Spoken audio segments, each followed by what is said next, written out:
Hi, everyone. Thank you for taking the time. We really appreciate it. We know this session is the final resolver between you and your lunch. So we'll keep this session fast and efficient, just how we like our GraphQL queries. Now, the GraphQL development lifecycle is a familiar loop to all of us here. But here's the challenge. As your schema grows, your speed to market slows, and your graph quality drops. Schema reviews take longer, testing requires more coordination between backend and frontend, and collaboration slows the loop down. Even with modern AI tools, speed often improves at the cost of quality. So we asked ourselves a simple question. How can we speed up every step of that life cycle without sacrificing quality? What if AI could speed up every step of that life cycle without sacrificing quality? Heck, even improving it. What might that look like? That's exactly what we'll explore today. 3 real-world AI workflows that are transforming how developers at Wayfair ship faster with higher quality. Hi, I'm Rohit, product lead at Wayfair, and with me is... Hi, I'm Bhavna, software engineer at Wayfair. We are both part of the GraphQL API team. So we'll focus on 3 most collaboration-heavy and often the slowest stages in the development lifecycle: plan, design, and test. We'll show you one practical example at each stage on how AI is transforming the developer experience. Specifically, we'll talk about AI schema docs for faster planning, AI schema reviews for faster design, and AI schema mocks for faster testing. Along the way, we'll share all the technical details that this audience loves and our lessons learned so you can take those insights back to your organization and drive business impact. Before discussing AI, let me provide some quick context on Wayfair Supergraph. So we have been live in production for over 3 years now, running 200+ subgraphs across 4 different contracts. Most of our traffic flows through GraphQL Federation, and that's 3 billion requests daily. And more than 1,200 developers globally build and ship on this Supergraph. The reason I'm telling you this is to say Wayfair has hit a certain level of scale and maturity on the platform. At this stage of the product, speed with quality is our North Star. Now, I don't want you to tune out thinking, hey, I'm early stage, this talk is not for me. You will find you can embed these AI workflows even in the earlier stages of your GraphQL journey and get to scale and maturity even faster. So without further ado, let's explore the AI workflows we want to share with you today. Okay, let's start with where every feature begins, the planning stage. The first AI workflow we want to show you is AI schema docs. Now, how many of us have written schema docs we never wanted to update again? So let's start by understanding the problem. As our supergraph scaled, our discoverability started to drop. What you see on the right are real screenshots for our schema from Apollo Studio from a couple of months ago. Highlighted in red are schema descriptions that were adding no business value to the schema. And in some cases, they did more to confuse our graph consumers than clarify. As a result, developers were spending more time in Slack asking things like, can I do X in the graph? Or, there are 4 fields that have the same label. Which one do I choose? Now, you might be saying, did you guys think about adding linting rules? We did try that. But it was easy to bypass those with these placeholders, as you can see. The real issue wasn't missing docs. It was the low-quality schema foundation that was being laid out right in front of us. And it was starting to slow our planning stage and also risk our future AI initiatives, like MCP, because all that depend on high-quality context. By mid this year, our schema had grown to 30,000 fields. And an estimated 70% of those fields were undiscoverable. meaning those fields lacked meaningful descriptions. Well, you might wonder, how did we know it was 70% and not 40%, right? Okay, so we used AI tools like Claude and Goose, shout out to the block team if they're there, to do a sentiment analysis on our field descriptions. And that's how we knew how bad the schema quality was. And prior to AI, fixing this at scale, improving docs across 200 subgraphs would have been too slow to enforce and too costly operationally to be worth the ROI. Okay, so to address this problem, we shipped a lightweight AI docs service as a platform capability where AI is suggesting context-aware descriptions to subgraph developers. Subgraph developers instantly review and improve their field descriptions. So on your right, look at these AI-generated rich field descriptions. These were all reviewed and approved by subgraph developers. Wow, I mean, look at the rich context on the second screenshot. Now, instead of chasing answers across 5 different teams in Slack, front-end and back-end simply ask questions to agentic IDs like Cursor, and this is where AI schema docs combined with Apollo MCP server are starting to speed up our feature planning stage. Now, to talk about how we built this solution, I'll hand it over to Bhavna now. All right. Now let's dive into the implementation design for AI schema docs, which follows a simple 3-step process. On the left, you will see the platform team starts off by feeding the subgraph schema to the AI docs service. Step 1 was prompt engineering. This involved creating an LLM prompt to generate improved descriptions for our schema. Step 2 was ready to merge schema documentation PRs directly in GitHub. The goal here was to make it easier for developers to accept these changes. Step 3 was developer reviews. This step involved implementing human oversight to prevent AI hallucinations. We also included a manual feedback loop to ensure continuous improvement on the LLM prompt. Next, we'll go through each of these steps in more detail. Now, we began by creating a simple prompt that suggests improved field descriptions when given a subgraph schema. The prompt has 3 main parts: the task, the instructions, and the output requirements. I want you to focus on the instructions in the prompt, highlighted in the red box. They incorporate specific guidelines of do's and don'ts. These guidelines were refined through several iterations, ensuring we got it just right. You'll also notice that there's nothing Wayfair specific in this prompt. In fact, this is the exact prompt we currently use for field descriptions. This means you can use this as a starting point for implementing AI schema docs at your own organization. At this stage, we had built a solution that could automatically generate improved field descriptions across all subgraphs. The next challenge was motivating thousands of developers spread across 200 subgraphs to actually adopt it. Our pilot launch had made one thing clear. The fastest path to adoption was meeting developers where they already work.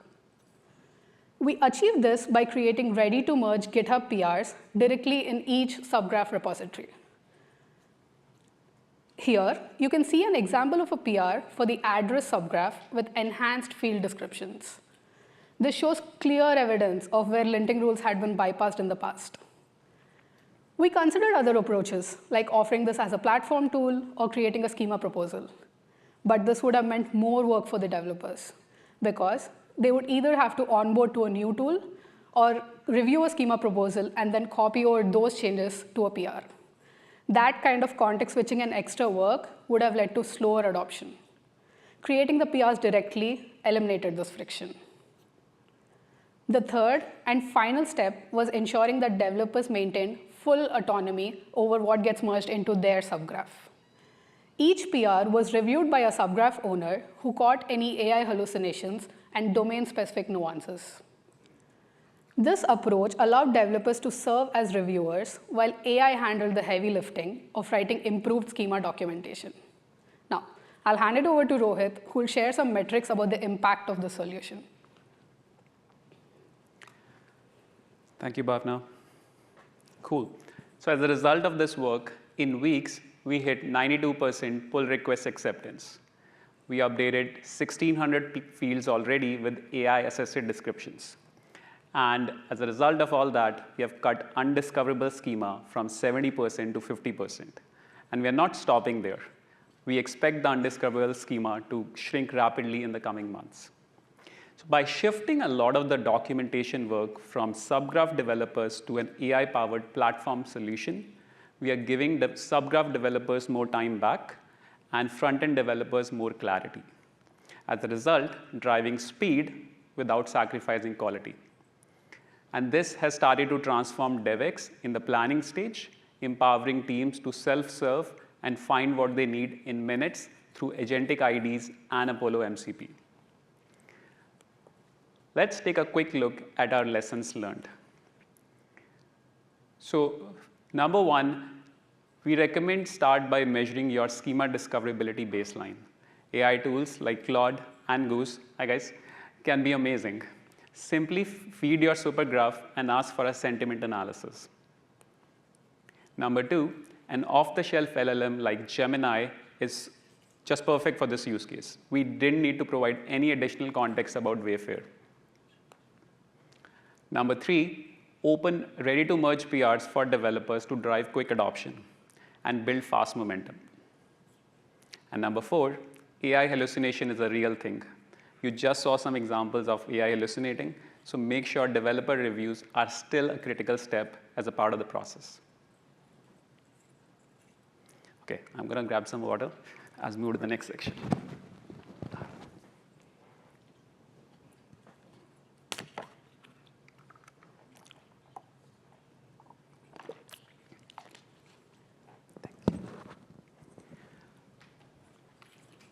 Next, we'll move from planning stage to the design stage. So the second AI workflow we'll show you today is AI schema reviews. Let's dive in. So let's start by understanding the problem again. Schema reviews are generally slow, painful, and costly. But getting them right is important because that's where you get the most leverage as an organization, especially if you are a schema-first company. At Wayfair, schema reviews made up 30 to 50% of the total cycle time. On average, developers waited 3.5 days just to get the first comment on a schema review. Lack of domain SMEs, availability, bandwidth constraints, we all know that. Getting a fully approved schema took about 6 days. And when you add all those delays across teams, it translated to nearly $700K in lost productivity at our scale of 80 proposals a month. That's a lot of wasted time. Developers stuck waiting instead of shipping features. Okay, so to address this problem, we introduced AI-powered schema reviews as a platform capability. Think of it as GitHub Copilot, but not for code, for schema design.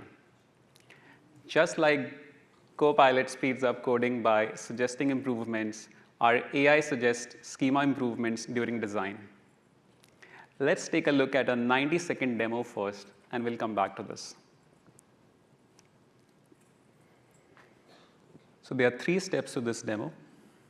Step 1, developer creates a new schema proposal in Apollo Studio.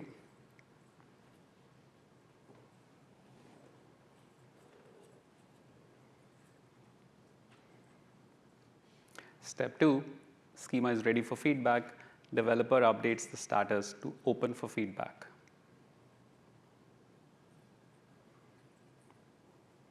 Now, as soon as that happens, AI jumps in with feedback in real time. So pay attention now. First, AI identifies a pagination issue and is recommending cursor-based pagination. It even has links to our documentation.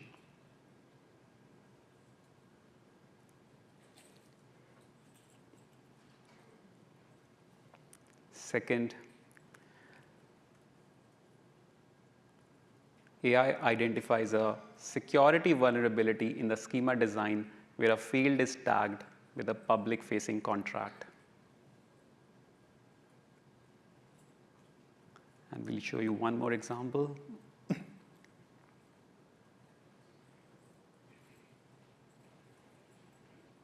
Now, AI finds an incorrect implementation of a custom directive that we have, and that's the block builder team here sitting with us, our CMS team, and it has even links to our internal documentation. And you will see that. So developers can even reference that documentation. Okay, so thank you.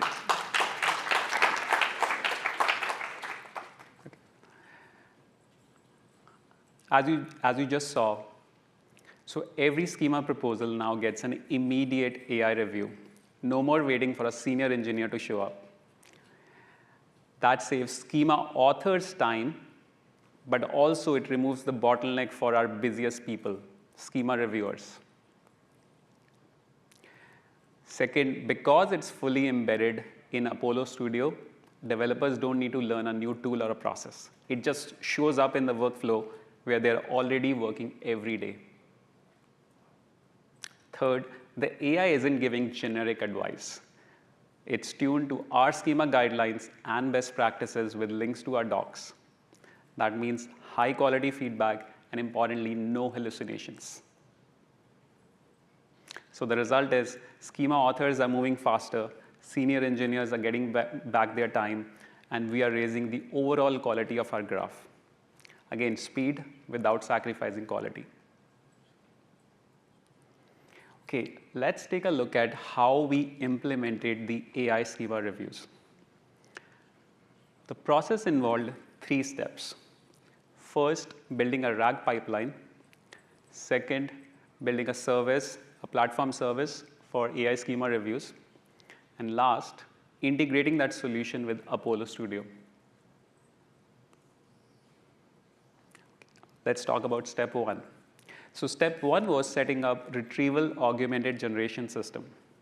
RAG is a simple technique to ground AI to provide specific knowledge and constrain its response to prevent hallucinations. So we followed the standard RAG process where you chunk the documents into smaller pieces, you put them through an embedding model to generate embeddings, and then store them in a vector database. The key thing I want to highlight here is what documentation resources did we use to provide context to the AI.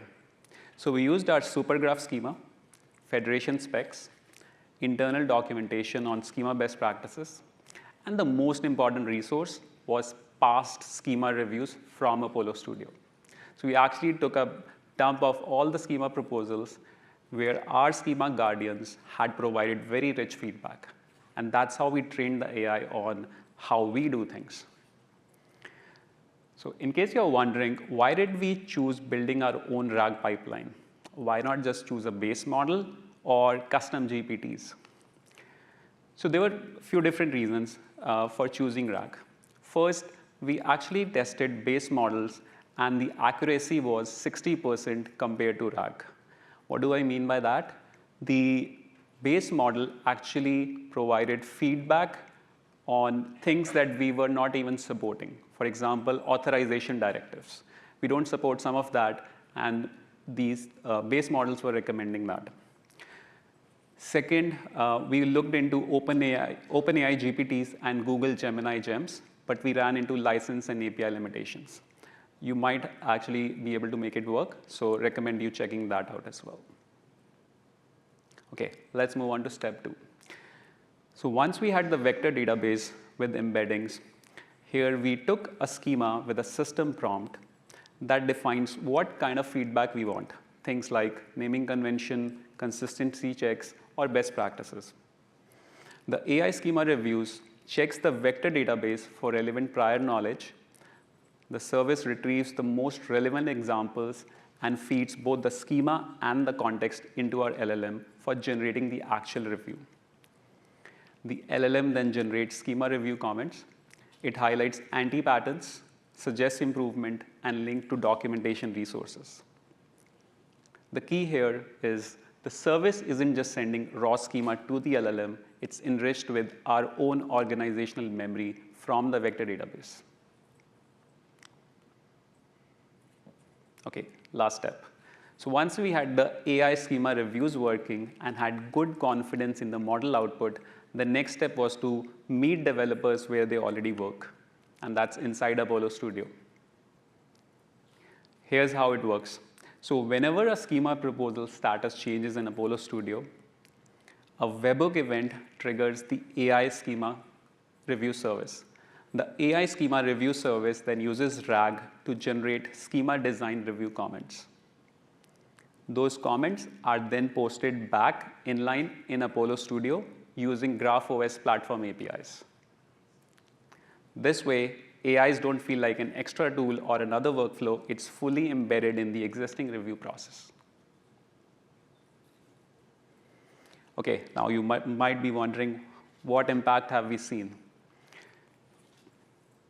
Before, it took on an average 3.5 days to just get the first comment. With AI, that has dropped to 0. Instant feedback. Thank you. Similarly, the time to approval has gone down from 6 days to 4.5 days, a 25% reduction in cycle time. And we estimate this would translate into $200K in developer productivity gains over the next 6 months. That's time saved, features ship faster, and less waiting around. Cool. Okay, let's wrap this section with some lessons learned along the way. First, begin by measuring your baseline. Apollo schema proposal metrics can help you identify your bottlenecks in the design stage. Second, iterate on your developer experience. We initially actually posted one single long comment as AI feedback, but developers completely ignored that. Inline feedback proved most effective. Third, this was a very low ongoing infrastructure investment. The solution costed us with Gemini just 1 cent per proposal, while Claude is actually 1.5 cents per proposal. So if you total it up, for us, it's like $100 per year investment. And last, feedback loops are essential for any AI workflow. Currently, Apollo Studio doesn't support reactions. So we rely on inline comment threads in the proposals and developer interviews to improve solution quality. I hope someone from Apollo team is listening to this, and we'll have reactions soon. Now I'll hand it over to Bhavna to talk about our third and final AI workflow for today. Thanks, Rohit. Next, we'll move from the design stage in the graph life cycle to test stage.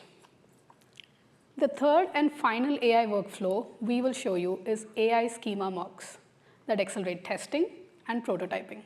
Let's dive in. Now, let's look at the problem. Our front-end teams were stuck waiting on back-end teams. They couldn't move forward until schemas and mock data were ready. That immediate stall, it killed velocity. You know the drill. Back-end's not done, so front-end's blocked again. We tried existing tools like Apollo Mock Server, GraphQL Mock libraries, but they just couldn't keep up with the backend changes. So every time the backend evolved, front-end code had to be reworked. And the mock data itself, static, unrealistic, not even close to production. The result? Teams weren't building features, they were stuck waiting, rewriting, and wasting development cycles. Raise your hand if you or your team has experienced this problem before. Nice. I see some hands raised. Must be the front-end developers. Now, what if front-end teams could start prototyping and testing without waiting for back-end implementation or even a finalized schema? Let's see how we made that possible. We start off with the designer creating a Figma mock for a new feature. And the next step is that the developer creates a schema proposal.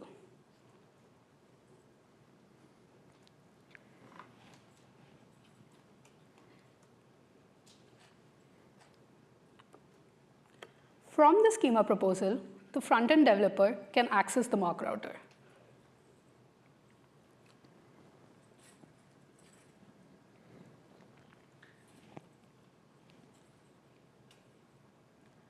The query has both existing and new schema.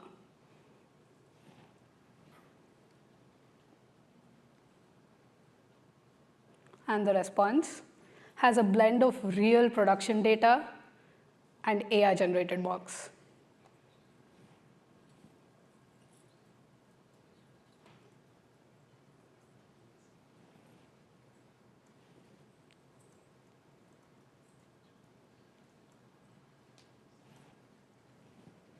And voila, the final UI with no backend bottleneck.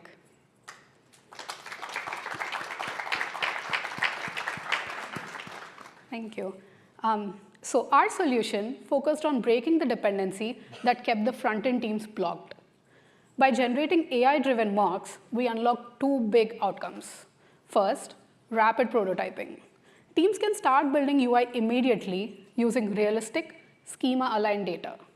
Second, it enables testing to happen earlier and independently, decoupling the front-end from the back-end. OK, let's talk about how front-end developers actually use this in their day-to-day workflow. One of our key goals was to integrate this where developers already work. The first option we provide is within the schema proposal itself. As soon as the schema proposal is drafted, the platform service automatically generates a mock server URL that the front-end developer can deploy and start mocking queries. The second option we provide is in the local setup of the developer. For developers working locally, all they need to do is add a simple custom header. This header routes the query to the mock server. Either way, developers don't have to switch context or adopt new tools. All right, now let's break down the process of how we actually mock the queries. First, the front-end query is sent to our schema mocking service. That service then splits the query into two separate paths. Step one, shown in the yellow box on the screen, is to route existing fields through the production path, fetching real production data from the backend. Step two, shown on the purple box on the screen, is to route the new fields that were added in the schema proposal through the mock path.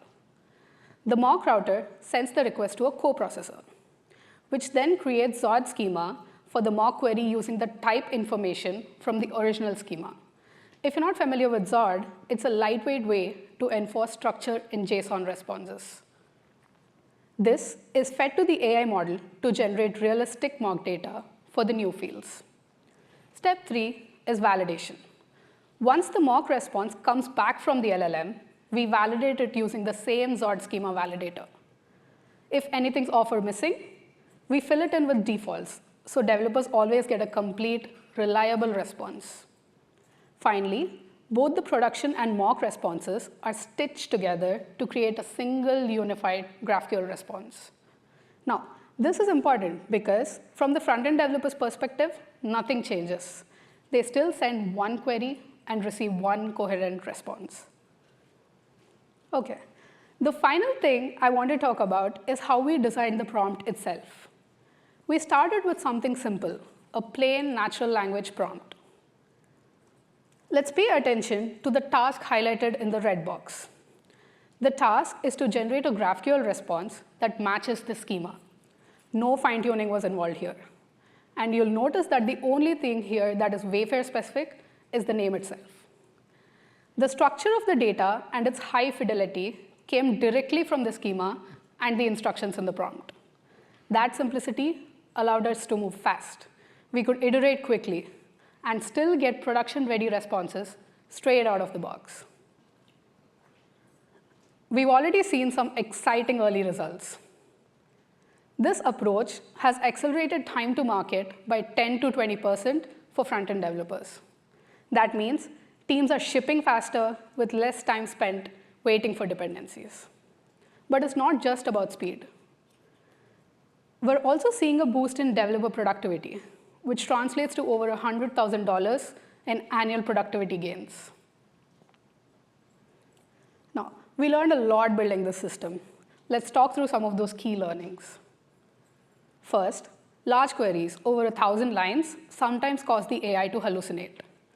The model would lose context, returning incomplete or null data. Our solution was adding a post-processing validation layer. Think of it like a linter for AI responses. It helped us catch these hallucinations and correct them.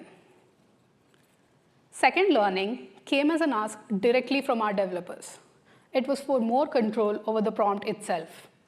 They want the ability to make responses more deterministic and tailored to their specific use cases. If we can give developers more control over the prompt, adoption will scale really quickly. This feedback is already shaping our next steps. Now, I'm going to hand it over back to Rohit to take us through some of the key takeaways. Thank you, Bhavna. OK, so you have seen 3 very different workflows powered by AI. AI-assisted documentation, AI schema reviews, and AI mocking. But they all share one simple pattern. Each one started small, solved a real developer pain point, and had measured impact end to end. That's the real unlock here. AI isn't magic, it's leverage. It's leverage applied exactly where your bottlenecks are in the software lifecycle. So as we wrap up, let me leave you with 3 lessons you can apply tomorrow. First, measure. Establish your baseline. Track your time spent from schema draft to schema implemented. Tools like Apollo schema proposals make that effortless. Second, isolate. Find your slowest, most collaboration-heavy stage in the lifecycle. That's where AI creates the biggest leverage, both in time and dollars. And third, fix. Don't go big bang. Start small, apply a targeted AI solution, and scale what works. AI can help you drive speed without sacrificing quality. Just remember to measure, isolate, and fix. Thank you all. We would love to hear your own AI stories, so please reach out. And now, let's finally grab some lunch. I'm starving.